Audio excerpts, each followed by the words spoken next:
This is Six Tackles with Gus, with Matthew Thompson and Gus Gould. Welcome to Six Tackles for another week. Great to be back with you on the eve of a sold-out Magic round, which starts with a thrilling Women's Origin game at Suncorp Stadium tomorrow night, Thursday. You can see it live and free on 9 and 9 now, and of course 9 is the home of Origin football. Gee, we've got a show today. David Fifita's stunning backflip. He's changed his mind.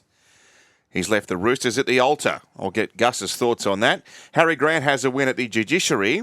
Is that a win for common sense? Women's Origin, as I said, tomorrow. We'll have a look at that game. And I'm going to lock Gus in for his 19-man squads for both New South Wales and Queensland. No, I'm going to get him to show his hand with the Blues halves, because that's the main point of contention, plus Magic round. You're going to have to give me something.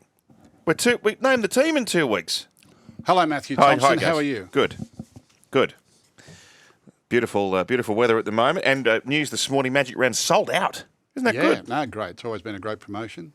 I'd love to have a Magic round in Sydney. Yeah, you've We've been got 9 that. clubs in Sydney. And we've got an 80,000 seat stadium. Why can't we have a Magic round in Sydney? Because people like to go for a holiday. And it's warm. Come to Sydney for a holiday. It's warm up there. 25 all week. Come to Sydney for a holiday. Freezing. This is my hometown. Yeah, but you love travelling. We've got 9 clubs here in Sydney. We've got a couple of clubs only a couple of hours away by bus. Oh, bar humbug. Why has it always got to be Queensland? Because Queensland, beautiful one day, footy the next. Origin the next. Origin the next. Yeah. No, it's always a great weekend. I enjoyed the buzz around Brisbane is incredible. It's fantastic, when you're up there that time. I'm actually going to sneak down to the Gold Coast on Saturday and Sunday. There's some schoolboy carnival games down there for some teenagers. Want to have a look at that too. So it's a whole weekend of footy. I'll try and get out to a Queensland Cup game over the weekend. Oh. And there's a couple of the NRL games that I want to watch as well. I thought after the Bulldogs beat Canberra in the first game of the weekend, you might just wind back the clock and really let your hair down for the weekend with the punters up there. What? Get on the drink. Have a couple of beers. Yeah. Zambucas. I haven't done that for Old years. school Gus. I haven't done that for years. I know. I don't drink the. I know. I have a drink 2 days a year. I've told you this. No. I go out with the blokes who used to run Oak, the Oak Panther. So they don't work for Oak anymore, but we still have our Oak lunch twice a year, and we're coming up for another one. So I'm going to have to steady myself for a drinking. Yeah, but I'm saying you should let your hair down if the doggies have a win. Like really wind it back. Get the punters involved. It'd be great. I got a big weekend, mate. I've got people to see, games to watch, footballers to meet, secret meetings. There's all sorts of things going on. Secret meetings in public.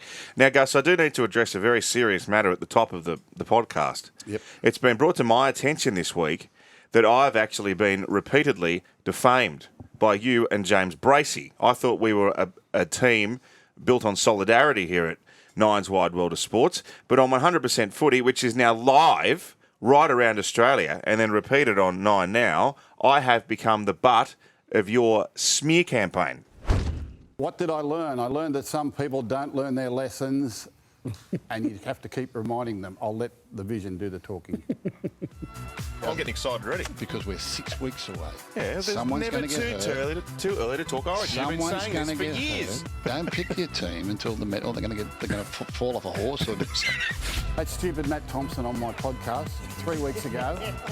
We spent half an hour talking about should it be Reece Walsh or Kalen Ponga for Queensland fullback. What happened? We just wasted half an hour of my life. It just drives me mad talking about Origin at this time of year. But you're wasting your time doing it. We've got to get to the medical yet. We've got another 30 days.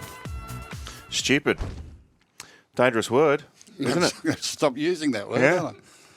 Well, I've been informed that I have to tell you, after that scurrilous attack, that I've engaged legal representation, and he will be going after you and James Bracey particularly, and this is my man.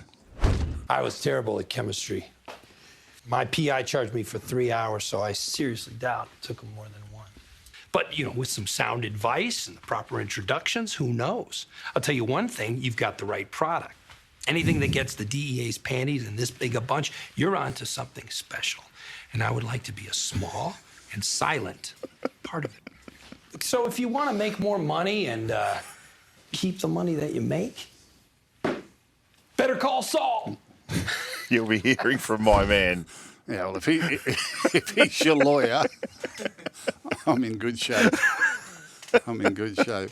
What a great show. What a great show. I want to be a small and silent partner. What a great show. The best shows. I reckon it's just about my favourite show The ever. funniest one he ever had was when that bloke took them 2 kids out into the desert. He was going to shoot them. Yeah. And he talked them out of killing them and just breaking their legs. That's right. He said, I'm a genius. He said, I've saved your life. I've got you downgraded from death to broken legs. That's a lawyer. That's a lawyer for you. It's the best show. Better Call Saul. Yeah. Stop picking Origin teams. You're one of them. Stop picking Origin teams. Look at what you're doing. I ask you. You're injuring pick everyone. You're mocks. You're absolute mocks. Come on, get on with the show. Okay. David Fifita, let's do it straight off the top. Now, this is in the last couple of hours, so he's backflipped, as many people that are listening to us now would know. What I want to know is who dumped who, because at 7:35, the Titans issue a press release saying he's decided that he's going to activate his player option to stay with the club for a further 2 years, and then 5 minutes later, the Roosters came out and said we've withdrawn our offer. Yeah. So. It's like he broke up with him or the other one? It's like the school program. I broke up with my girlfriend. Actually, she dumped me. Yeah. Roosters don't get dumped very often. It's a funny game, rugby league, isn't it? It really is. Isn't it a funny game? What's changed? Isn't it a funny game? Weird. What's changed? I don't get it. Well, why would he wake up and go, you know what, I'm staying? They're footballers, mate. They're footballers. Try dealing with them every day of the week. Oh, God. They're football. God knows what's happened. So the Titans said... Who was coach of Manly when Des backflipped on the Titans? I think Bozo caused the backflip. Oh, Daly, you mean? DCE. DCE. Who yeah, was that? Bob Fulton. No, Des was coach, but Bob Fulton engineered the whole thing. Yeah. And now Des is part of a backflip now with Fifita. I wonder if Des had anything to do with it. Or he just woke up one morning and said, no, they get a cooling off period. Yes. They get a cooling off period and they get a 10-day cooling off period. And there's also the opportunity for the incumbent club to match any offer that's been put forward by a rival club. And so this was part of an overhaul, if you like, from last year where the NRL implemented a whole, and you know better than me, a new structure around this where there was a cooling off period, but existing clubs also had last rights on a bid. There's been a cooling off period for some time, but now there's a last right. So if you've got a player that's been signed by another club, the incumbent club's got 10 days to renegotiate their position on that matter and give them last shot at it. So whether that's happened or not, or whether Davis just woken up one morning and said, well, he's woken up this morning and said, you know what, I don't want to go to the Roosters. He's now been quoted, David Fifita, in saying that his family was a big part of this decision and all his family's on the Gold Coast. Like he didn't know that last week before he made the decision to tell the Roosters he was coming. Look, I said on 100% footy on Monday night, number one, I couldn't understand why I couldn't understand the strategy in Roosters in signing Fifita. And I also couldn't understand David Fifita pushing himself out of his comfort zone to go to the Roosters. I just didn't think it was going to suit either party. Not saying that what I had to say had any influence on it, but maybe he's gone home and had a think about it and thought, you know what, I'm pretty comfortable here. They had a win on the weekend. He would have been feeling good about that. All those Titans fans who were booing him on the weekend have now got to make up, and all the Rooster fans who were so happy about him are now giving it to him and saying we didn't need him. It's a funny game, rugby league. But don't you think David Fifita needs to be pushed out of his comfort zone to get the best out of himself? That's what we were sort of saying last week. Yeah, well, he's pretty comfortable up there. He's on good money and he's... I don't know what motivates people or what makes them tick or what their aspirations are. He's saying now that he's happy with the direction the club is taking. Well, why didn't he feel that way last week? He had the option in his favour last week to a new contract, which I believe is very lucrative. As I understand it, it was more money than what he was going to take from the Roosters, or Panthers for that matter, because he spoke to both clubs. I think, not that it's gone the right way or this is how it should have been done, but I'm never comfortable with the two top teams in the competition, Penrith and Roosters, being able to take the best player out of the club at the bottom who's struggling. I don't like that. I don't like, that's not my way that movement amongst clubs should take place. Personally, I think Roosters have dodged a bullet. Dodged a bullet. I think they've dodged a bullet. I don't think he was going to suit them. I really don't. I found it a strange signing for them. I'll stand by that. I don't think... I'm not saying David Fifita's not a good player. He's a powerful ball runner and he's obviously an impact player and he can certainly win games for you. I just didn't see him, from what I've seen him in his career, fitting into their work ethic. And I said it to some Rooster fans that I know that I'm very close to. You know, I said I don't understand it. You know, they were very excited about it. Well, now today they're saying, well... So what makes you think David Fifita doesn't have the capabilities of suiting that hard-working culture? I didn't say he had the capabilities. Cool. I just say I haven't seen it in his career to date. I haven't seen it in his career to date. Yeah. He's not what I would call a work ethic player. He's a powerful ball runner, you know, who virtually give me the ball and I'll run over them. It's like under 7 stuff. You know, he's not, you know, even on the weekend watching him defensively, I'm thinking he'd have a lot of work to do to fit into a Roosters club that prides itself on fitness and work ethic and defensive mindset. He didn't strike me as a Rooster player. What do you see in his defence that makes you question that? Well, he doesn't value it. Right. He doesn't value it. He's got a few mates up there, though. Simple as that. He likes to play when they've got the ball, but he's not so keen on it when they haven't got the ball. Now, that's a big mind shift. And maybe he thought, well, I need to go to a club that can provide that for me. Yes. But now he's turned around this morning and said, no, I'm not going. Yeah.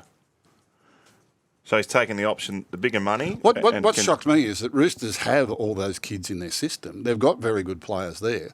To bring Fifita in, as I understood it, it would have put doubts on a couple of players they've actually got under contract and re-signing Angus Crichton, who's already there and been a proven performer.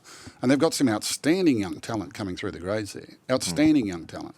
Some really good young players who are being built up in the Rooster mould and are coming through with that defensive work ethic mindset. David Fifita's come out of completely different systems and he's not that sort of player. Now, he can rise to the occasion. He's obviously played Origin football.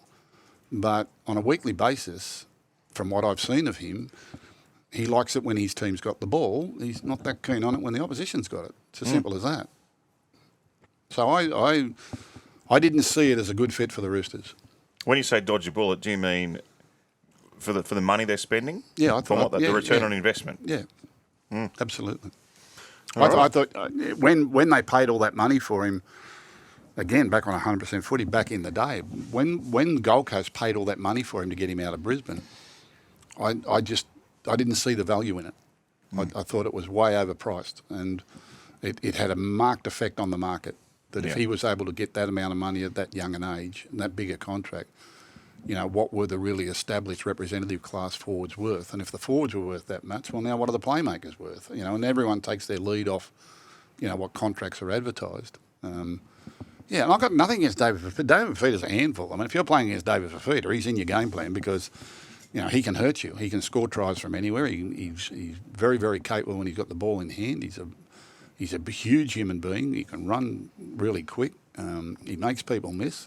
He's got offloads in him. He's an attacking machine. But, you know, it's just my personal opinion.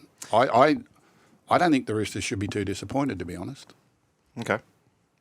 He was prominent for Queensland in Origin last year, having spent some time out of that team. So clearly Billy Slater sees benefit in having him in the team in that system where they are, you know, effort is Queensland's mantra at Origin. Yeah. So maybe for that three-game period, he's also playing with a lot of players that do have that work ethic and that, you know.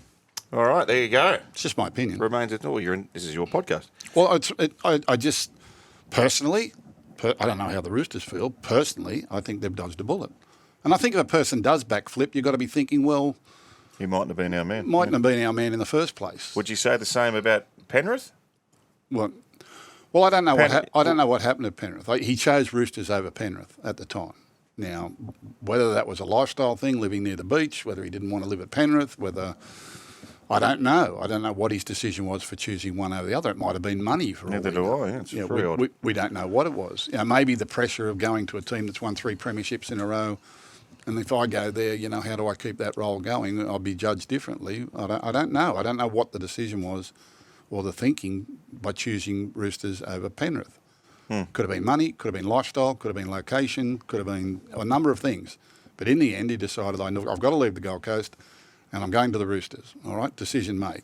Make the announcement, create the headlines, break people's hearts at the Gold Coast, get booed by his fans on the weekend, come out and have a win.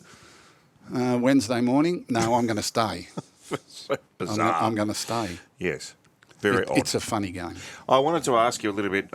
The Ponga thing seems to have gone away in 48 hours, but I do want to ask you about how third parties work. But I'll do it after we do this. No.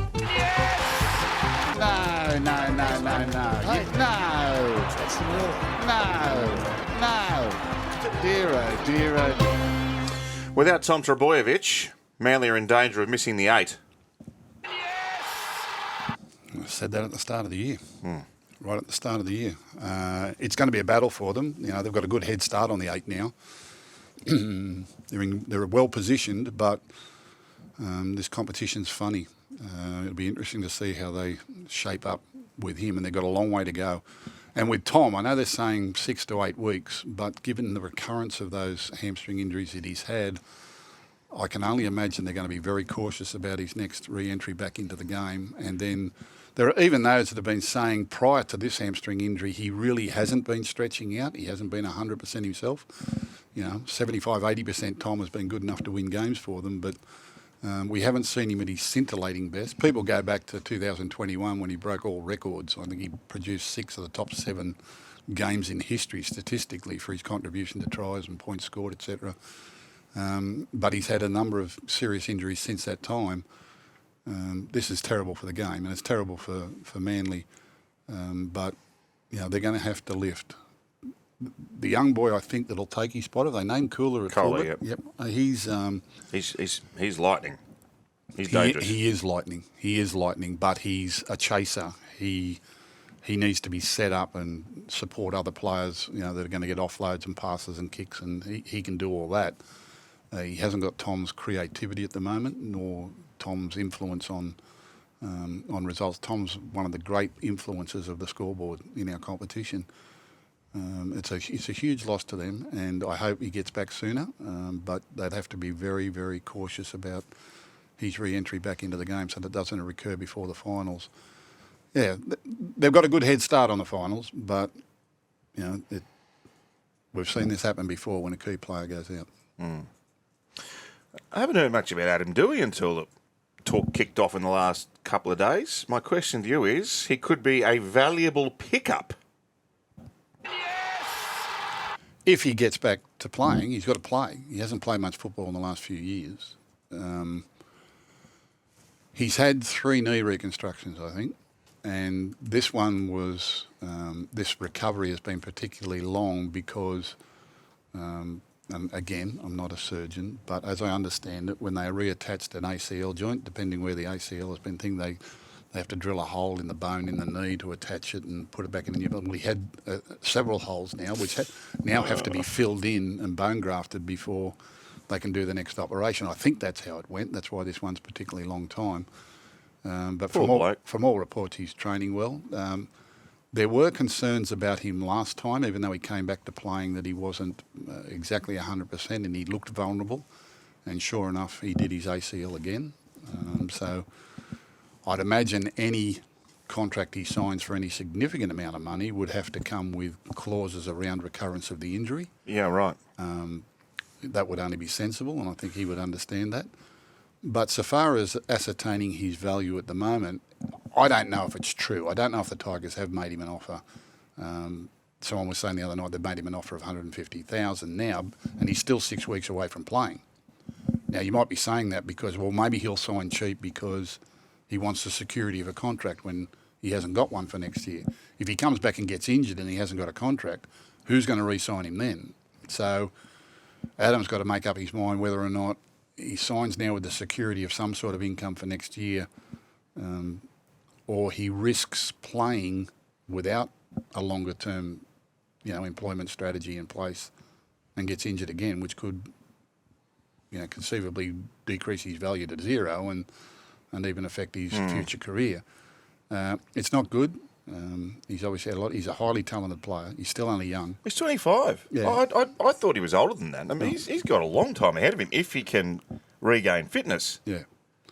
I feel so sorry for people like this to just keep suffering the same injury. It must be mentally just horrendous. My mail is that he looks better this time than he did coming back from the previous injury.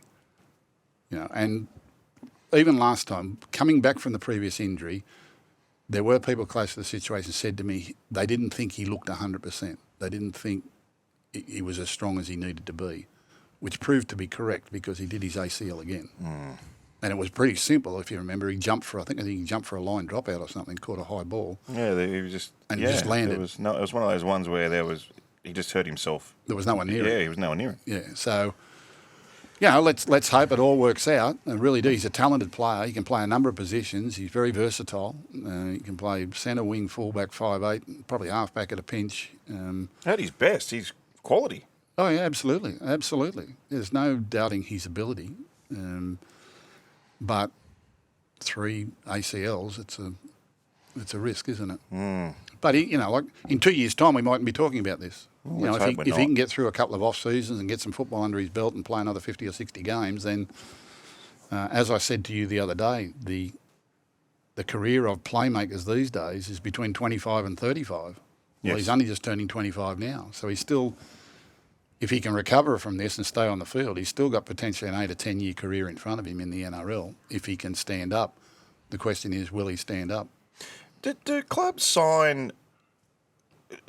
Are some signings done with injury clauses in contracts? I never knew that. If someone's had repeated injuries, yeah, you would be wise to have that sort of thing inserted in your contract. Yeah. Wow. So a player is taking a risk on their own body when they sign a contract. The risk is shared.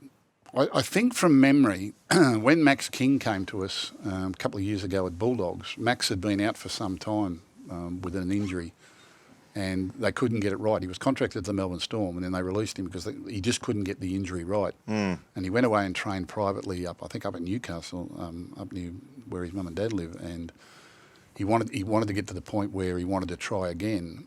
And his manager rang and asked us just for an opportunity. I mean, he came to us very cheap and he came just for an opportunity.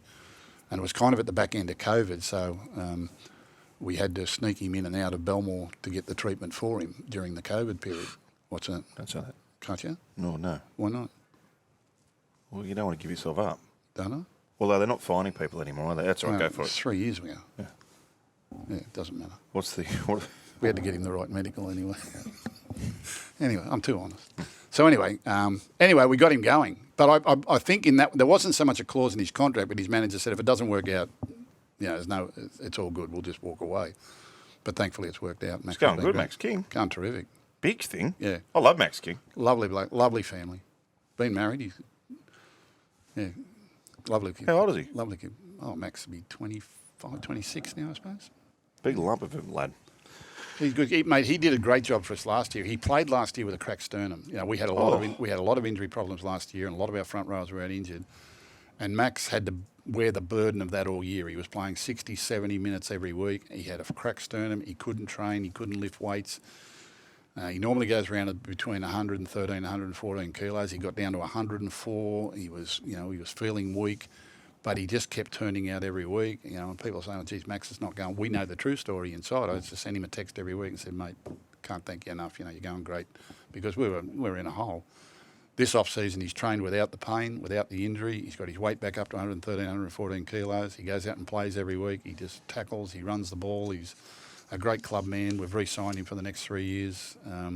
Couldn't be happy. And it's a great story because, 3-4 years ago, his career could have been over. They just couldn't get his foot right. I think it was an Achilles issue, a tendon issue. And sometimes they can just take a long time to heal. They're a very difficult injury sometimes. Well, Adam Dewey can take a bit of heart in that. Absolutely. There's been good stories like that over the years. Adam Dewey, you would hope will come good, but he's just got to be patient and he's going to have to take his time, I guess, to prove to people and earn the money that he was on previously because he was on pretty good contracts previously. Well, take the coin, get back, play good, get another deal. What he needs to do is play. He needs to survive and to play. That's what he needs to do. And that's not trying to cheapen his value, but the bottom line is it's a risk for anyone who takes him on until such times as he shows it's not a risk. Mm-hmm. Now they can fix it. The medical these days is outstanding, and they've replaced the ACL ligament, and as far as I know, he's up and training really well, better than probably did on the last recovery. So Good. Gee, you got spies everywhere. let's hope it goes well. That's my job, baby. Would you have liked to have been in like the CIA or ASIO or something like that? Because the more I watch true crime shows, and that's all I really watch, the more I think I could do it. Yeah. My dad took me by the ear and took me down to enrol in the police force at one time. Yeah. Because he was a policeman. I think being a spy would be great fun. I passed everything. Did you? But you're colourblind. But I was colourblind. So, in this studio, Otherwise, I'd have been a policeman. are we seeing the same thing or are you seeing different colours? What are you seeing? I'm seeing herds of wild wildebeest. And what are you looking at? You wouldn't know what I'm seeing.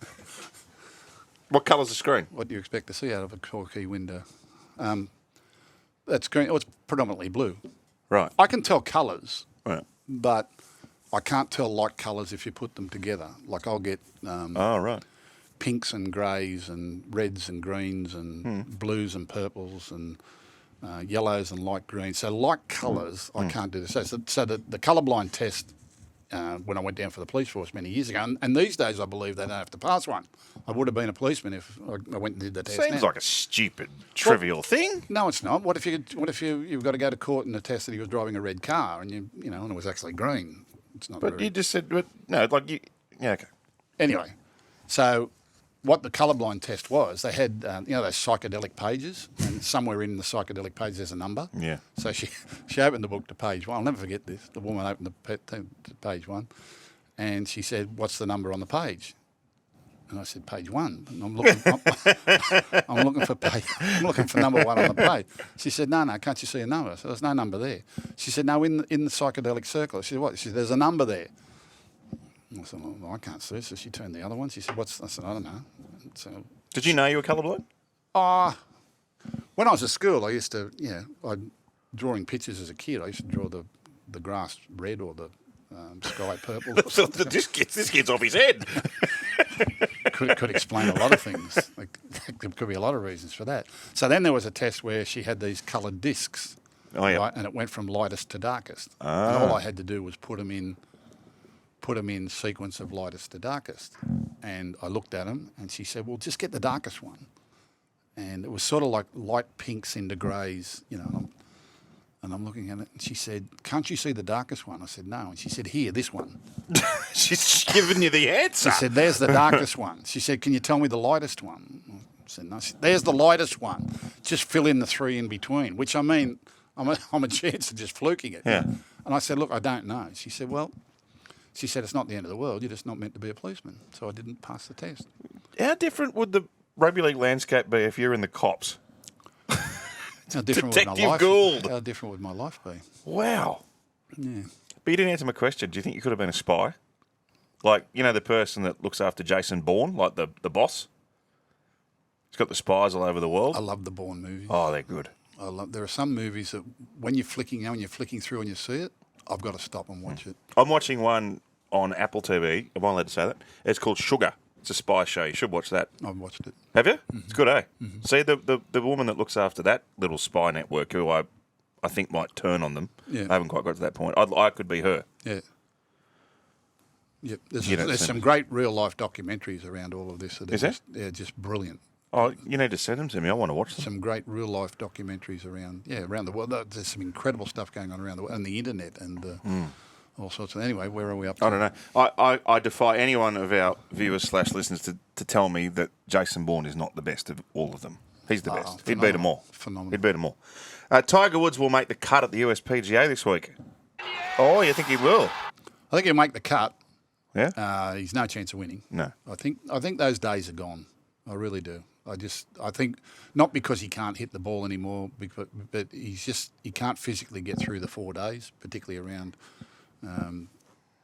the arduous test of major tournaments, and the finesse, the really intricate finesse that stood him out from the rest. He's still great, don't get me wrong. He's still a very, very good golfer, but what stood him out from the others was that incredible instinct and finesse, and it's just not there he can't play regularly enough to sharpen that. He's. I don't think he can win it. No, he can't win it. It's at Valhalla. But I'd love to see enthusiasts him make the cut. Very long and very tight course, according to golf experts. I actually asked Paul Gow, former Aussie PGA star who was tipping. He said, don't mind Ricky Fowler, which I thought was a bit out of left field. If you're having a punt, gamble responsibly, he might be the one. Sharks Roosters this week, finally, Gus. Could it be the grand final? Yeah, it's one option. Yeah, the Roosters. Well, last week we tipped the Sharks to beat Melbourne. Nico Hines pulled out late, and they still beat them, which was a terrific performance. And they were gutsy as. They've been gutsy all year. They won, right from the first game of the season when they beat the Warriors over there. I think round one they beat the Warriors in New Zealand, and had no ball. That was one of the great wins. Just defended their line, and their season's gone up, and the Warriors have sort of gone backwards since then. And in the last few weeks where people were saying, well, the Sharks haven't really played anyone. They haven't played any of the top sides. And I said here on this podcast, yeah, but they're getting the preparation to do that. So now they're coming into Storm, they're coming into Roosters and then Panthers. You couldn't get a better preparation. They're fitting well. They've done the work. They're up the top of the competition. It was perfect preparation, and they put in that stellar performance in Melbourne the other night and thoroughly deserved their win. We'll get to the preview of the games. I think tipping them this week. I think you are tipping them. Yep. Yeah, I think differently. Okay. Well, you got 8 from 8 last week, so I'm not one to argue, given I'm last. So I don't want to go into what all the hysteria around Kalen Ponga this week, but I do want to ask, and for the benefit of our listeners, we hear a lot about third-party deals. How do they work? Clubs aren't allowed to enlist someone to come along and be a third-party sponsor. Is that true? As soon as anyone hears the term third-party sponsorship, what do you think? They all think one of the sinister. sponsors is giving the player money. They all think it's sinister. That's the way we've had our game portray third-party agreements. Because back in the day, many, many years ago, there were a lot of illegal payments to players to entice them to sign with clubs and stay with clubs. And every club was doing it because every club had to do it. Otherwise, if you didn't do it, you competed. But some were doing it better than others. And I'm talking about a long time ago. But some clubs have greater access to corporate. It's not up to the club to access third-party arrangements for players. That's the part of the arrangement with the league. There is nothing wrong with players earning corporate sponsorships or doing work for corporates or being paid for their IP or being paid for their talent or being paid to coach junior football teams, advertise brands, work in television commercials, be a brand for a different product, etc., etc. There is nothing wrong with players. They say over in the US, right, that the really good professional players, whether it be basketball, baseball, NFL or what have you, earn 10 times more from endorsements than they do from their salary. All right, so Tiger Woods, if you look at his career earnings, right, it would be 10% of his overall wealth because of endorsements and product and everything. And that would be a restriction of trade not to allow professional sports people to have endorsements outside the game. There are endorsements and there are sponsorships. All right, now people who want to sponsor a player because they want their brand associated with that player or they want that player's brand to promote them, do that for those sorts of purposes. But that all has to be at arm's length from the club. What they didn't want to do was for the club to be actively involved in raising those sponsorships for the players because obviously some clubs are geographically and commercially in a better position to do that than other clubs, which would place an imbalance in the competition. So a third-party arrangement for a start is not sinister. It happens regularly. Players doing it. Even most players have a boot sponsor or a gear sponsor or what have you. But with respect to for it to be deemed appropriate, a sponsor would have to independently come to a player and ask them to work in a endorsement. It can be as simple. I'm telling you, it can be as simple as Joe the butcher down the road who's done very well in his business, and his daughter loves a player, And he says, I want to sponsor this player for my daughter, so he meets my daughter. It's as simple as that sometimes. Okay. I mean, honestly, they get approaches from people like that all the time. I remember in his very early days when he was very young, Nathan Cleary, we had plenty of inquiries from car companies, and because he had a strong Instagram following, he had a strong social media following, they wanted him associated with them. He was very young, and we had to limit the number of opportunities that he took on because we didn't want him. He had one sponsor that was driving him mad, so we had to cancel that because it was taking up too much of his time, or the person was too demanding on his time, and really just wanted to be associated with him, more than anything. So an external sponsor can come to the club looking to access a player? Yeah, well, they're supposed to go through the manager. If they come to the club will refer them to the manager. Right. And then it has to be worked out between the manager and that player. If a manager finds a corporate sponsor, an endorsement sponsor, or someone who just wants to sponsor a player for a certain amount of money, he then applies to the league to register that third-party arrangement. The league then does its checks on whether or not this is a legitimate sponsorship.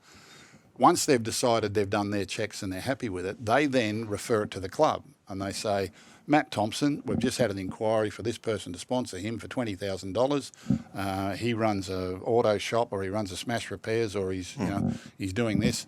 Do you know this person? Have you had any contact with this person? Is he a sponsor? Is he a member? Is he associated with your club in any way? Does he have any commercial arrangement with your club? No. Does he conflict with one of your sponsors? In other words, is he a different car dealer to your car dealer? Is he a different, to this or that? No. They'll work out whether or not he conflicts with one of the major sponsors of the game, et cetera, et cetera. So they all do their checks, and they go to the club and they say to the club, are you happy to sign off on this?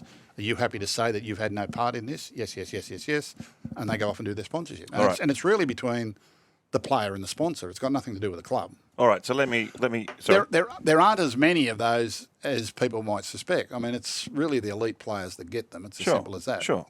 And the elite players find it can be very taxing on their time too, and they try to limit themselves to good ones, and they don't want to tax their time being spread over too many endorsements, And it just depends on the motivation of the person that wants to sponsor them. But it's purely earnings away from his wage with the club. Sure. And it's not instigated by the club. So that's where I want to just get to what is allowed. Now, you mentioned there's some checklists. Yep, I've seen that. With respect to, it's breaking news, by the way, Wayne Bennett's agreed to coach South for 3 years on $3 million. Breaking news. A year? No. He's 74. I know. 3-year deal. Wayne Bennett done, going to South. He's 74. I know. Someone was saying, should have signed a 10-year deal. Canberra Raiders have signed Ricky Stewart until he's 60. I said, well, Wayne Bennett's got 20 74. years left. Yeah. So you mentioned there's a few things within that. If a sponsor, well, firstly, what if it is a club sponsor that wants to? Can't. If they've got any commercial arrangement with the club at all, they can't be the third-party sponsor. Even to the point, and this was referred to me by a CEO at another club. He had a car sponsor who was sponsoring a number of his players with third-party cars. He'd give them a car to drive his car from his car yard, all right? And he was not a sponsor of the club, right? He had no commercial arrangement with the club, but he wanted footballers driving his cars, all right? And was happy to give half a dozen cars to the club, and they could give them out to footballers. And that's all gone through the right causes. He goes and gets that. That bloke then rings up and says, can I get a corporate box for this home game? And the club says, can't do that. Why? Well, you can't in exchange for that, no, right? You can't have a commercial relation. No, he just wanted to go to football. And it was. Oh, so he couldn't even sell him a box? Yeah, and it's the other part. So look, you'll have a car sponsor of a club. He can't give a player a car unless it's put in the salary cap. But he can go and get one of his rivals to third party the car if he's not a sponsor. Right. The rules are weird. Yeah, but it's very strict. And what about a member? No. Not even a member? A member can sponsor, I think, yeah. Right. You can be a member and be a sponsor. Right. But you can't be a corporate partner. You can't be a box holder. You can't be a sponsor. You can't be, yeah. Right. So I suppose what I'm getting at is what these regulations seek to avoid is that you could say, Oak, who were a major sponsor of Penrith, you could sign a player on $300,000 and Oak could give them a separate sponsorship of $300,000. It doesn't come if these laws weren't as they are. it is a mechanism to circumvent the cap. Well, talking about American sports, all right, watching American sports over the years, like you'll get a basketball player where he's going to play in LA, San Diego or New York. And his sponsor, who might be one of the leading gear things, might say, well, if you play there, we'll give you 12 million. If you play there, we'll give you 20 million. If you want to go and play there, we'll give you 30 million in endorsements, just depending on the area that he lived in. Wow. So it affects, the sponsor determines whether or not it's value to them. It's not as great out here as people make out. No. And we're still a small country. And I often wonder on the return in investment of these types of things. Normally, it's just passionate people that want to support a player, that want to be involved with the player. What about a boot sponsorship? Like I think James Tedesco's with ASICS. I think Andrew was with Nike his whole career. So that some of those deals there is money plus gear. Some are just gear. Some they just get a certain amount of gear. Right. But that's all external. That's all external. Right. And if the club has a gear sponsor or a boot sponsor, then that's difficult as well, about a player going to a club has got a different sponsor. So why would Kalen Ponga's father have gone to the NRL if it's a third-party deal external from the club? I've got no idea. I've only read what you've read. Right. But I was sceptical right from the start of that story being as big as what it was portrayed. The way it was portrayed was that Kalen Ponga hadn't been paid. His father had been to the NRL to complain, and that retrospectively that could prove to be a salary cap breach for the Newcastle Knights. That's how it was originally portrayed. And I said, well, I can't see how that's the story, because if a player hasn't been paid, and I'm not saying that's the case, and I think it's been proven now he's been paid, but if a player wasn't paid by a third-party sponsor or an endorsement, that's between the player and the sponsor. Or the management and the sponsor. And I said on the show the other night, I said, Newcastle sound like they're well protected here because it's been registered and approved by the NRL. Yeah. Now, if you had a contract, if there was a third-party payment to a player that was not registered, which would be an illegal sponsorship, an illegal third-party sponsorship or whatever, and it hadn't been paid and you went and complained and then they found out that they had not registered that and the club had been a party to that, that's when you get your breach. But as far as I know, this sponsorship, wherever it was or whoever it was to, had been registered, therefore the club was protected, the NRL was protected. It's really an issue between the player and the sponsor if he didn't get paid. Whether or not the player performed the work or the obligations that were expected of him for that sponsorship, all these sort of things will be worked out. But as it turns out, it looks as though it's just blown over. That everything was above board, the player's been paid, and now everybody's happy. Maybe they were using the media as leverage to get paid. Could well Maybe. All right, I think that's or maybe we jumped the gun on the seriousness of the nature. I think that was worthwhile explaining because people go third parties. Well, it is murky water, and just to I don't like the term third party. It's an endorsement. It's an endorsement. I don't know when it's a sponsorship. I don't know when that came about because third party, so you've got the club and the player. Party number one, party number two. He's going to be paid by party number three. So they called this third party. Right. Now, back in the days, a lot of those weren't registered and didn't have to be registered. I think it was around 2009, 2010 when the salary cap auditor said to all the clubs, tell us what you're actually spending. Tell us what's actually coming in. I think there was a big meeting back then. I wasn't working with a club at the time. I was in between Roosters and Panthers, but pretty sure back in the day, it had sort of become fairly rife that players were getting these sponsorships outside the salary cap. And with some clubs, it was obviously far more predominant than others. And the game really didn't know what the game was costing. The game, I think this was in the Gallup Schubert era. The salary cap order they didn't have a view of what the game was really costing. Salary cap wise, the salary cap might have been $4 million, there might have been 16 clubs or whatever, $64 million in salaries. But the game might have been costing $120 million. They wouldn't know because of all these endorsements. So I think at the time Ian Schubert said to all the clubs, can you tell me what you're actually spending? Can you actually, so we know what the game's costs, we know what the game's worth, we know what these players are worth, because that can go into our negotiations for broadcast rights and what we've actually got to pay these players. There was an inflated market outside the salary cap, all right, around those times. Now, I don't think it's anywhere near like that today, not from my experience anyway. I don't think it's anything like that today. But back in the old days, it was quite rife. It was quite, and a number of clubs got themselves in trouble with it. But the league itself said, I always said the league should have put a moratorium up, get everyone to come in and fess up and own up and to see what the game was actually spending and what other money is out there, because we've got all these people that want to put money into rugby league. How can we get them into the game? Why wouldn't we be looking for endorsements and finance outside the game and outside broadcast rights and revenue sources from there? And no one's really ever come to terms with that. So they had this idea of this third-party arrangement, and because of what happened back in the old days, it's sort of had a sinister connotation when it shouldn't be, when we shouldn't make them feel sinister. There are some people who sponsor players who are sometimes felt them as though they're doing something illegal because of all the hoops they've got to jump, all the forms they've got to fill out and all the questions they get asked. It's hugely regulated. Well, I've actually had sponsors say, like, they're treating me like I'm, like they're going back years, but it's kind of had this negative connotation around it about players being sponsored and getting endorsements. When I think, why wouldn't you want them getting sponsored? If somebody wants to pay you money, then why don't would you say no? Why don't we want them on ads on TV advertising? 100%. Why don't we want our rugby league players? 100%. Every time I see an ad on TV for an AFL player or a cricketer or a rugby union player, well, where's our rugby league players on these ads? There aren't a lot of them, are there? No, there aren't. But we make it too hard. Yeah. Well, we have made it too hard in the past. But, and it's kind of like rugby league hasn't sold itself outside its own game in that. Even these subliminal things, when you see ads and there's 4 posts in the background, or it's instead of 2 posts, all these sort of things are strategic marketing plans, and our game should be marketing our players to sponsors and endorsements and having them in media, and particularly in social media now with its the length and breadth of what that is, and endorsements on television. It's advertising for the code. Other businesses that use rugby league players as public-facing tools for their business, it actually promotes the game. We should be promoting players getting endorsements outside the salary. Absolutely should be promoting it.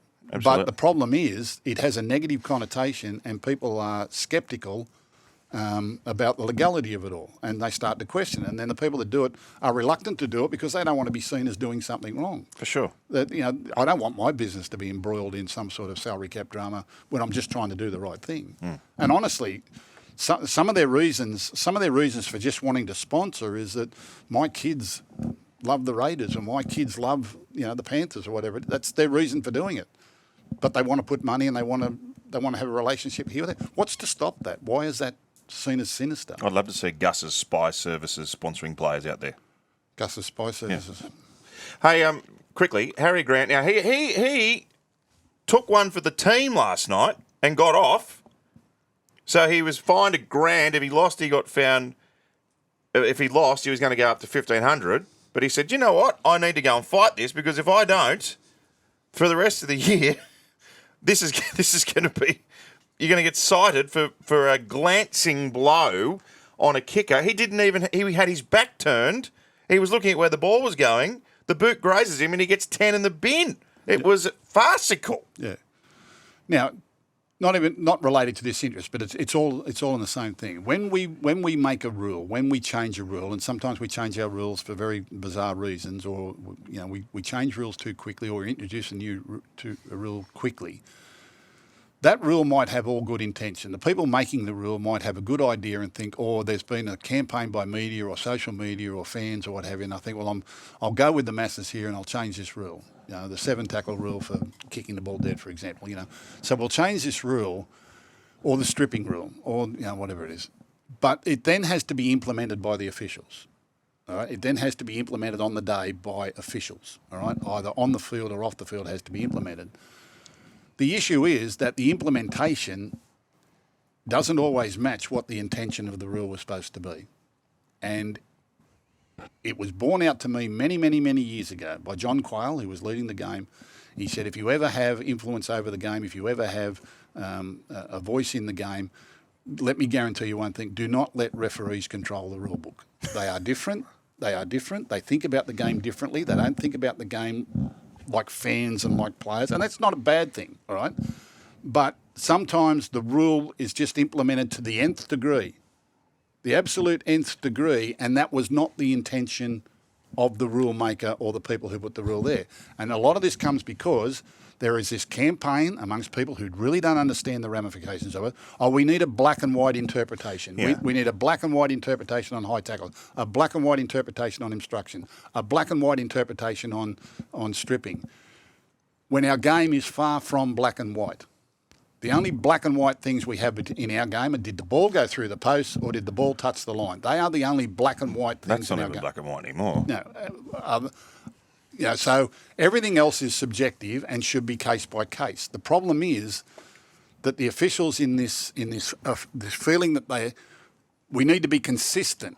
No, we need to be right. We need to be fair. We need to have common sense. And that won't mean that what we said this week is going to be the same as this week for that particular incident, because they're both slightly different.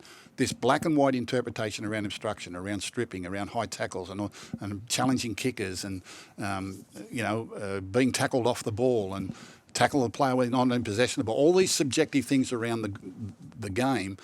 Did he escort him? Did he get in his way? Did he take his eyes off the ball? Did he have his eyes on the player? What was his intent? They're trying to read the minds of players. This defender, he couldn't get across there. He wasn't even going across there. He had no intention of going across there. You're putting thoughts in his mind that weren't even there. This is all open to interpretation, and what they've tried to do is come up with black and white interpretation because they think that's what's going to satisfy the masses on their decision. Well, it has to be black and white. It was like the slap in the face to Trbojevic the other night. Every man and his dog knows that shouldn't be a penalty. The bloke in the bunker giving the penalty knew that it shouldn't be a penalty. You could hear it in his voice, but it was kind of, Well, Graham Annesley is encouraging more common sense. At least his public statements are discretion. Now, with respect to this one, I think everybody agrees protecting the legs of the kicker is a good thing. And you go back to the James Graham one on Adam Reynolds all those years ago. That's probably where this was all born. But honestly, so they think consistency is that you have to penalise everything that even remotely looks like. He wasn't even looking at his legs. It happened with the hip drop tackles. It happens with high tackles. It happens with chicken wings. All of a sudden, we'll have a spate of something because someone gives it a name, and now anything that gets remotely that looks like that gets thrown into the basket. My big one is obstruction. That's the big one that gets applied so poorly. But you'll have these commentators that support the decisions simply because they think it needs to be black and white, when it's not black and white. Now, it's the same thing with Harry Grant. It was the same thing with the Trbojevic penalty the other night. They, in search for what they think is consistency, or in search for what they think is going to protect them from criticism because it happened last week and the week before and the week before, and we've got to get they're actually finding lack of common sense and inconsistency in what they're doing. And I'm quite sure that the people who make the rules sometimes look and say, no, we didn't mean that. We didn't. No, that's not. Yeah, well, okay. But I understand your point, but how could anyone possibly have seen the Harry Grant on the weekend and thought that was an attack on the kicker's legs and it was dangerous? How could anyone have thought that? How could that have even crossed anyone's mind? But that's what referees and officials think their job is to do. That's what they think their job is to do. Right, because they take it to the nth degree. I described it many, many years ago. I said, if you get a painter in to paint your windows, I want my windows painted. Right? What do? They'll sand back the windows and they'll put a nice coat of paint around it. They'll look really beautiful and they'll clean the glass and off they'll go. Beautiful. Ask a referee to paint your windows. You paint over the glass. Well, technically the glass is part of the window, and you won't be seeing out of them. And that's not being rude. That's how referees think, and that's how they want to think. But referees don't really think like that, do they? But that's what they do with the rules. Like there are times I've been through it, mate. I've been in this game. Anyway, look, I think everybody knows it was ridiculous. This is my 49th season in the game. Is it 50 next year? Yeah, 49th season in the game of professional. I've seen it all. I've watched the evolution of our game and the evolution of everything. And the referees, God bless them, the referees do the best they can. We just make it too difficult for them. We really do. We make it too difficult for them by expecting something more than they can actually provide. Ask Gus questions. Now, Goran has picked up on something that... I don't bag referees, mate. I bag processes and I bag rules. That's what I criticise. And I criticise it not to bag them, but to hope that we can benefit the game by changing it. That's why I do it. And I believe in it, so I say what I believe. Anyway, what's your next question? Well, Goran, sort of on a rules refereeing thing, what really irked me on the weekend is that Harry Grant got 10 in the bin for that, and Isaiah Papali'i throws his leg out trying to trip a bloke, which is the most blatant trip I've seen in seasons. Trip. And it's not like it's a penalty, not even a sin bin. Yep. What's doing with the tripping? Yep. I've seen more trips this year It's round 11 coming up that I've seen in 3 years. What's doing? It's a funny game, Matthew. Oh, but why aren't we sin-binning blokes for trying to trip others? It's a funny game. But answer my question. Why? It's a funny You game. used to send blokes off for tripping. A long, long time ago. But back in the old days, they were kicks, they were tripped. These are reactionary sort of things. And they're all different. But shouldn't that, in the context of what's happening now in the game, should that not have been a sin bin? Well, they sin bin for everything these days. This is what I mean. Yeah. Anyhow, Goran, I know where you're going. was And I know relating the to- frustration. And people, look, I'm critical of rules and I'm critical of procedure. I don't blame the people that are trying to implement the rules because I don't envy their job. And what they're searching for is probably impossible and it gets them into more trouble than anything. But the game or fans are going to criticise if we treat things differently based on, whether or not we can decipher between the difference between two things. They want it all to be black and white. And people that have encouraged them to be black and white, I believe, are wrong. I believe that only gets them in more trouble, which it does. You get incidents like this. It's not the bunker official that's wrong here. It's the mindset behind it that's wrong. Yeah. All right. You know what I mean? I do. Which is why Harry went and challenged it. And good on him. Now, he doesn't have any offence for that. There's no carryover relatable to it. And he was only risking $500. Now, if he'd had priors and he was a 2-week suspension and if you're wrong or guilty, it's 3 or 4 weeks, do you think he'd have gone down and challenged it? Don't know. Probably not. He probably doesn't take the risk, which means he then pleads guilty to something he didn't think he really But did. it's shown the ruling on the weekend to be wrong, and that was. Well, everyone knew the ruling was wrong. Everyone knew that that's not what we meant by it. Yep. Or whatever they were trying to do in protecting the kickers, and which has now gone to the nth degree, all right, whatever we were trying to do with that, even the people that made that rule looked at it and went, oh, that's not what we meant. That's not what we meant. Yep. We know that. That's not what we meant. All right, let's keep moving. But how do we back out of that now? And then next week when someone does knock a leg out, or because we had a kid in reserve grade the other day break his leg, like Lachlan Ilias from South Sydney. That was awful. Yeah, so there is a reason for them doing what they're doing, but by the same token, it's got to be case by case. And Yes. if just brushing past the kicker, his foot comes in contact to you, is that really what we would? No, that's not what we intended. Well, it's sorted itself out, I guess. Hasn't sorted itself out today because he goes off for 10 minutes and they cop the penalty and they lost the game. Anyway. Okay, very good. One quick. Did I get through all that without Very getting good. fined? One quick. We didn't use the word stupid. You said that for me, which is probably true. With Magic Round upon us, now is this Rye or Ray? R-Y. I think there might be an A missing. With Magic Round upon us, got me thinking, who's the most magical player you've seen on a football field? The most magical player? Magical. What a good question.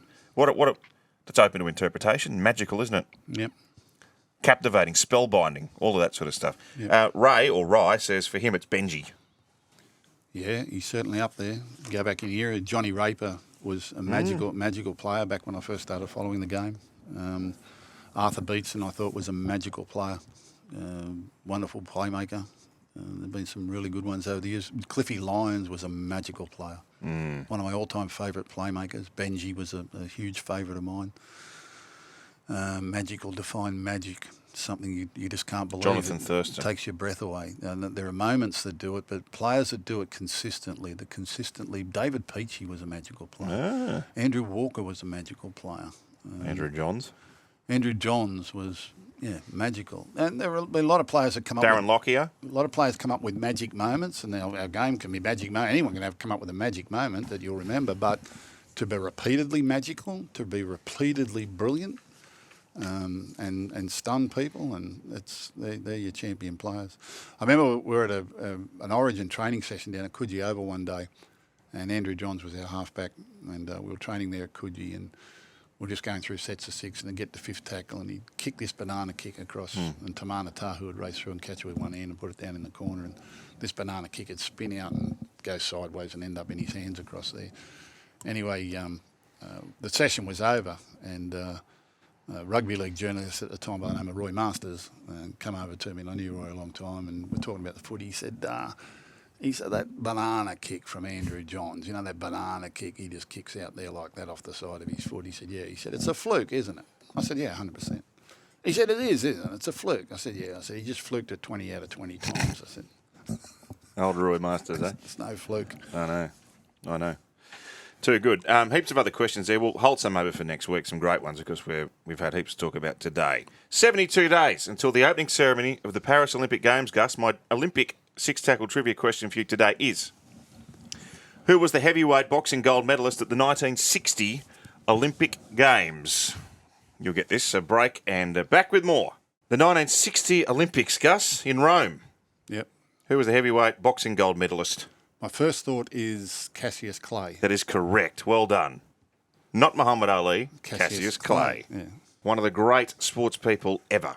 Now, he threw his gold medal into a river, I think the Ohio River, to protest against the treatment of, well, particularly black people in the United States. But what was so touching is that he was later given back a replacement gold medal and then lit the flame at the 96 Atlanta Olympics. And I didn't realise, Gus, but in 2012, he was among a group that escorted the Olympic flag into the stadium for the opening ceremony.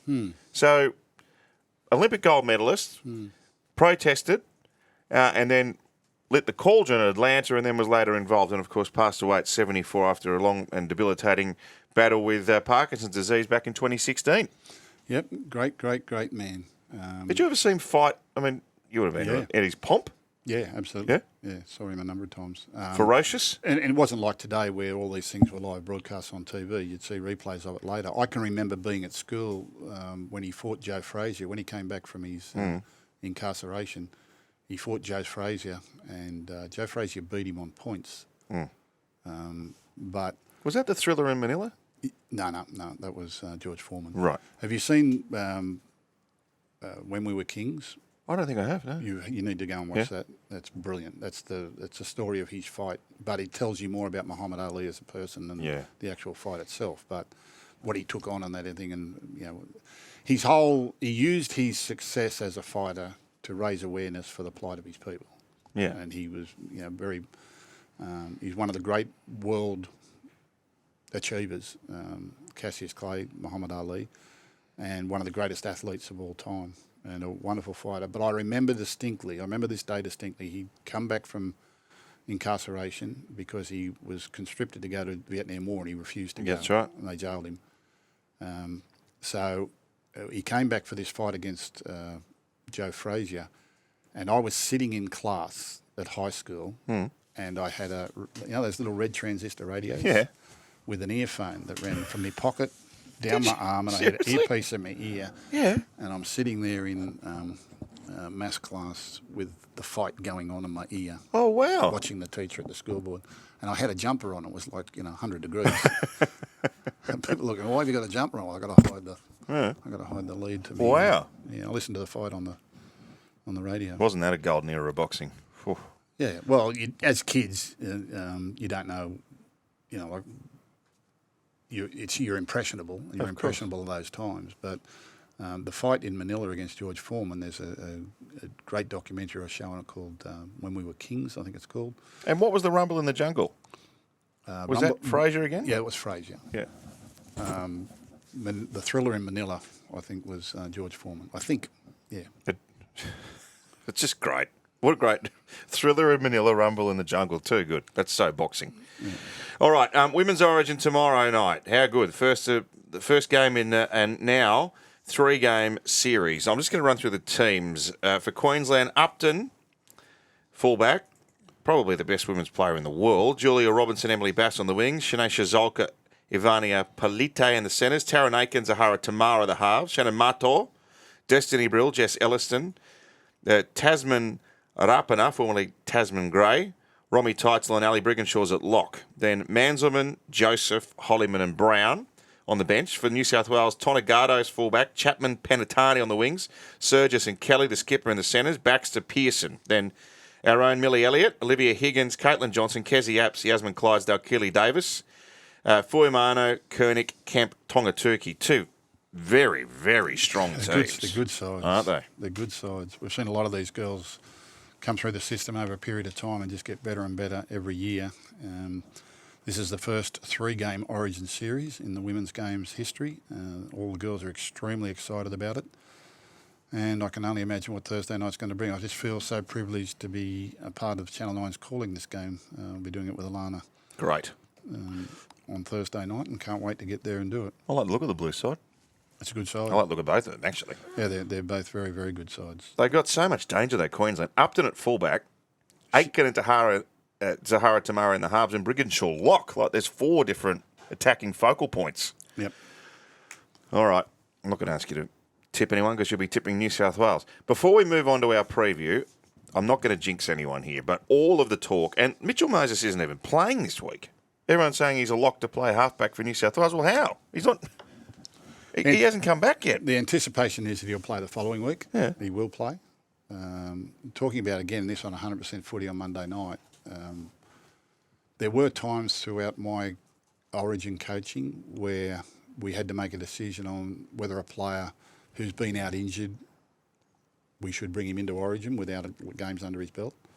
And my view was that if he was a proven Origin performer, then I had no hesitation to do it. I just think the Origin player is a class above and can certainly handle that rise. You wouldn't put Moses in the proven Origin performer category, though? Yeah, but he's a proven performer and he's had Origin experience. And to be honest, he's the best available. Well, we're hoping he's the best available. What about Nick? Well, you want the answer to my question? Yeah. I think they'll both be there. You think it'll be both of them? I was sort of just thinking, would you, from a selection perspective, would you not be looking for a left-sided 5'8"? Because Luai and Burton are both those players. Again, that's what I said the other night. I couldn't understand why they weren't in the conversation more. Whether or not the selectors have got some inkling that Luai has to be with Cleary, and if Cleary's not there, it takes away from what Luai can provide for the team, which I don't believe. And I think that'll be proven when he goes to Western Suburbs next year, that he'll play 7 there. West Tigers. West Tigers, and he'll be Western Suburbs, does the same thing. I think Western Suburbs, I think Tommy Rodonicus. That's all right. Blokes slapping blokes. They're part of the club. Of course. That's part of our history. I'm an old Westie, see, I think of Western Suburbs, it's all the one place. Isn't Burton a prototype 5'8" for Origin? Strong ball runner, good kicking game? The thing with Matt Burton was, Matt Burton came through as a junior as a 5'8". He won an SGB competition. He played New South Wales under-18s, New South Wales under-20 as a 5'8". But then when he got into first grade, he played a lot of centre because they had their half and 5'8", and he showed his versatility, his ability to handle that position. And through his formative years in the NRL, played 3 years as a centre or 2 or 3 years as a centre and didn't get the repetitions and didn't get the experience that a normal 5'8" would have coming in. Now, it's not just that easy to pick that up again and go again. Now, until he got to the Bulldogs, did anyone know he had a kicking game? Did anyone know he could even kick the ball? Kick it? My God, kicks the air out of it. No one knew he could kick the ball because he didn't have to at Penrith. He had people to do that for him. He had a goal kicker in Cleary, he had general play kickers in Cleary and Luai. He didn't have to kick the ball. People just thought he was a fast runner. He's come to the Bulldogs and he's had to relearn the position again in a weakened team, right, in a lower place team. Which has often been a lot of people. He's had to play halfback for them, as well at different times during that period. But he keeps improving every week in that role. Whether or not the selectors see him as a representative class centre or 5'8", because he got picked out of the Bulldogs, he was playing 5'8" at the Bulldogs, he got picked in Origin as a centre a couple of years ago. But Burton and Luai are representative class players. There's no risk about that.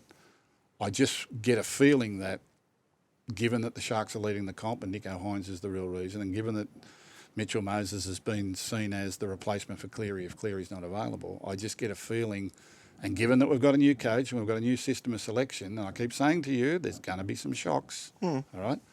Not that this would be a shock, but I just get the feeling, my gut tells me, if both those blokes are fit, I think Nico's been named this week and probably will play, and Moses will definitely play the following week. If he plays the following week and proves his fitness, I'd have no hesitation in picking him for the game. Now, I'm loath to say that because I hate picking the teams before the medical and I don't want to mock anyone. But all being well, and I just get a feeling this could be what the new coach is looking for, is a new look in the halves, and they'll take them both. That's your prediction of what you think will happen. That's what I think will happen. Would you, as the boss of the club, would you endorse the selection of Burton at 5'8"? Yeah, absolutely. I could endorse the selection of Luai at halfback and Burton at 5'8". I know they would do a job. Right? But there's two trains of thoughts there. Because they're totally different players to what Nico Hines and Mitchell Moses are. Nico Hines has got the premiership leading team at the moment. He's number one. They're beating all before them. He's creating a lot of points. His introduction into Origin hasn't been pleasant because he's come off the bench and he's had to play different positions. Maybe they think it's time. He's won Dally M's. Well, that's right. There seems to be this whole train of thought, and you know what? Not without evidence that they have not had a great record against leading teams in the comp. But if he's ever going to get a chance, he deserves it now. That's an evolution, mate. It's the evolution of the player. Yeah. It's the how old's Nico Hines now? Mid-20s, 26, 27. All right, he's just come. He's just starting. If ever he was deserved a chance, it's now. Well, I think he'll get his chance. Personally, that's what I think they'll do. Would it be my preference? What would be your preference? Probably. Well, I've got a loyalty to obviously Luai and Burton, and I think they could do the job. If I was coaching them, that's who I would go with. If you were coaching, you'd have Luai at halfback and Burton at 5'8". Yeah, wouldn't hesitate. Wow, I love it. I wouldn't hesitate, and probably have Nico. What would make you go that way if you were coach? What's that? What would make you lean towards those two? Trust and belief. That's all I need. They've got the talent. Love it. The people are different, and I'm not saying I'm right.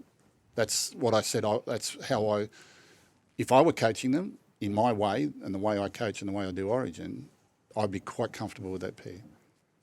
Quite comfortable with their mindset and their knowledge of the game and their ability to play the game. Why'd you pick Sean Timmins at 5'8"? Trust and belief. Same thing? Same thing. Trust him. He's a footballer. Trust and belief. Did kick the field goal and win the game for you too.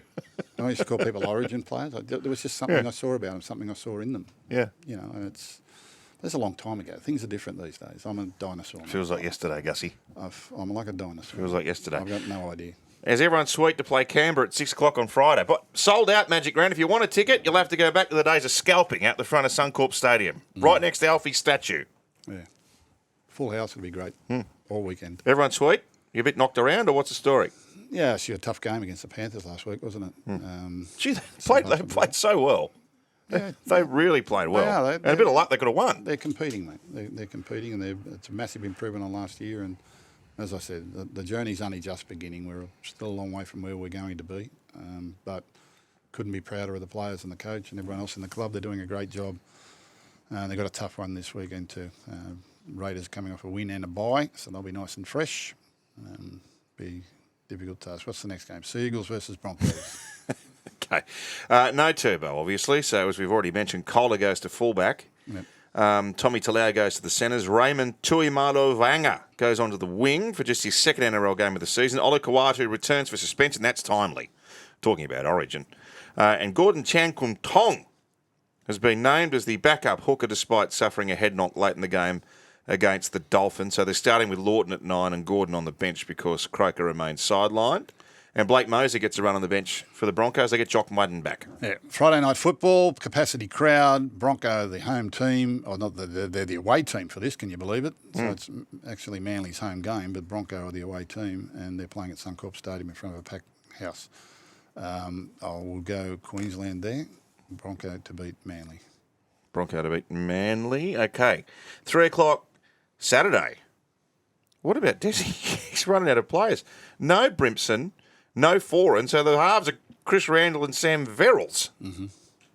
I don't know what young Tom Weaver's done wrong. And this shows our game. This is where our game is at. This is where our game is at depth-wise. You've got to play.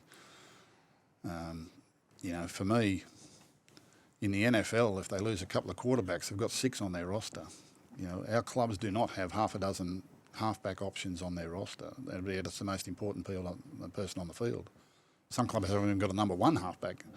It's an issue that I wrote this 25 years ago. Do you reckon Weaver might find his way into the team there? He's in 18 on the bench. They may have to. I guess they'll just sort it out of training. Remember, they've got to do this for Teamless Tuesday. They're still making their minds up who's going to take the field at the moment. You couldn't go Randall and Verrills in the halves, could you? Well, what you're going there for is experience. Yeah. It's just knowledge and experience. Football IQ, that's what you're going for. You're probably not going to play them as a half and 5'8", but you're going to play, a tough brand of football. They'll be buoyed by the fact that Fifita's now staying with them. I think Knight's going a little better. I've been very impressed with the Titans, but it's going to be hard without those players. I'll go Knight. This is a big game, this one. 5:30 Saturday. I'm calling it on the radio up there for the continuous call team. Can't wait. Sharks versus Roosters. Now, Cronulla have Nico back in the team, so Brayley, who was named at halfback last week, didn't play there.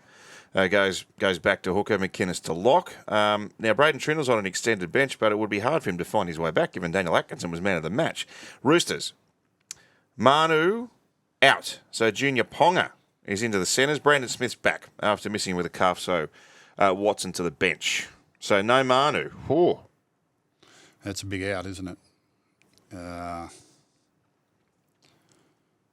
They've scored 130, added up last night, 136 points in 3 games, Roosters? Yeah. They weren't playing the Sharks in those 3 games. No. This is a tough one. Manu is so influential for mine. I'm going to go with Shark to keep the roll going. Go the Sharkies. Up. Now, we've got Saturday night footy this week. Yep. Part of Magic Round. And do the Bunnies get a chance? They're a chance. Alex Johnson's back on the wing. Tane Milne onto the bench. Now Murray Talangi comes back, as does Jordan McLean for North Queensland. Fair dinkum. If you're a North Queensland fan, you must be going, what is happening here? I've never seen a team butcher a game of football like they did last week. That was just mind-boggling. Why would you want to be a coach? Why would you put yourself through it? Mind-boggling is the perfect description for that team. Yeah, well, there's so much talent there, and they've got so much ability to score points, seemingly sometimes at will, even against the best. I mean, their second half against the Panther that night, they've come up with 3 tries. Look, I think South Sydney get a chance to win this one. Mm. Whether or not I'm game enough to tip them, I'm just looking through here. They went all right for 60 minutes against the Dragons. Well, they didn't start good, got their way back, didn't finish good. Yeah, NRL's an 80-minute game. That's why they make it 80 minutes to find the best team. I'm going to go Cowboy. All right, Warriors, they've been battered. Yes. Johnson out. 2 of us are Sheck out, Lussick out. Nickel Kluster 5'8", Martin halfback. Egan's re-signed for a further few seasons with the club, comes back to hooker. Luai halfback, Jack Cole 5'8" for Penrith. Panther. Melbourne, Para. Xavier Coates back from a hammy. Jerome Hughes still out. Now, Moses hasn't been named, so Dylan Brown went good last week, didn't he? It was best performance in the 7. Ran the ball a lot. Stopped worrying about trying to be Mitchell Moses and just got on with being Dylan Brown. Blaze was terrific. Dejan Arcee's come back, so the youngster Sanders has been left out of the team. Yeah. I'm going to be proven right here. When Mitchell Moses gets back into the Eels, all's going to be forgiven. You know, it's going to look incredibly different when he gets back in that side. I actually see some real good effort areas in their effort the other night. And Bryce Cartwright's in too, by the way. Yep. I'll go with Storm. They've got a great record at Suncorp, don't they? I think it's 14 straight. I'll go with Storm. More drama at West Tigers. John Bateman and Isaiah Papali'i are out. Stafford Toa's out. Now, Bateman and Toa, I believe, are extended injuries. No good. The Hammer's back. Yep. For the Dolphins, who have been winning without him. Yep. Dolphin, the old coach there. So let's go back. We're going to go Bronco to beat Eel. We're going to go Knight to beat Titan. We're going to go Shark to beat Rooster. Do I really believe that? Do I believe that? Do I believe it? You've got to believe in yourself. I believe it. Shark to beat Rooster. Cowboy to beat Rabbit. Panther to beat Warrior. Storm to beat Eel. Dolphin to beat Tiger, and Magic Round 2024 to be a raging success. Very good. Thank you. You should have an email from my legal representative, Saul Goodman. I'll send it on to my legal man, Jackie Charles. Outrageous, preposterous. They can start a show together. Yeah. Thanks, Gus. I'll see you in Brizzy. Origin, tomorrow night, live and free, 7:30, Queensland, New South Wales. Suncorp Stadium packed. Here on 9 and 9 now, the home of Origin. Don't forget the Women's Origin Thursday night. It'll be a cracking game. What? Did I not just say that? I'm emphasising the point. Right. I'm emphasising the point. But you can't forget now. Women's Origin, Thursday night. Women's Origin Thursday night. Ta-da. Tune in. This year, NRL on 9 is your one-stop shop for all footy. That's right, Freddie. Not about the highlights. Action. 7 days a week. Billy and Gus podcast, get that on your drive on the way home. Immortal Behaviour. Grab a seat on the couch for that. And, of course, my favourite, Freddie in the Own. The best footy brains, the biggest games.